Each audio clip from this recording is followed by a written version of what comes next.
मुस्लिम league नून ने अपना इंतखाबी मंशूर तैयार कर लिया है, जो कुछ देर बाद जारी किया जाएगा। पार्टी कायद नवाज शरीफ मंशूर के अहम नुकात अवाम के सामने रखेंगे।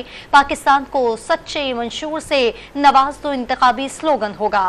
मंशूर में आवाम को रिलीफ देने के लिए शॉर्ट टर्म और लॉन्ग टर्म मंसूबे, बिजली के भारी बिलों में फौरी रिलीफ, नौजवानों के लिए ज्यादा से ज्यादा मराहत शामिल हैं। मजीद जानेंगे डॉट न्यूज के नुमाइंदे अदनान शेख से। अदनान, बताइए ये तकरीब कब तक शुरू होगी और मंशूर के अहम कदोखाल से भी आगाह कीजिएगा।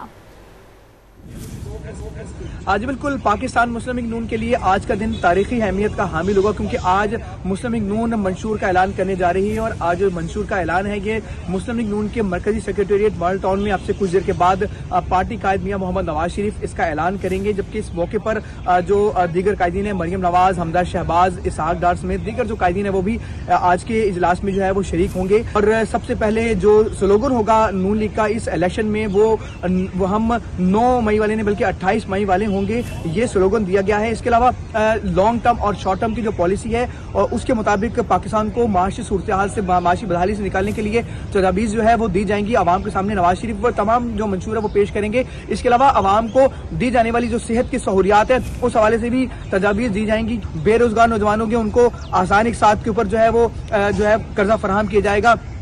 इसके अलावा जो है जच्चा बच्चा के अलावा भी जो किसान है जो है उनको लिए भी सब्सिडी जो है वो दी जाएगी। आवाम को बिजली की सहूलियात के हवाले से, सोलर पैनल के हवाले से भी जो है वो तजवीज़ मंशूर में शामिल है। जी।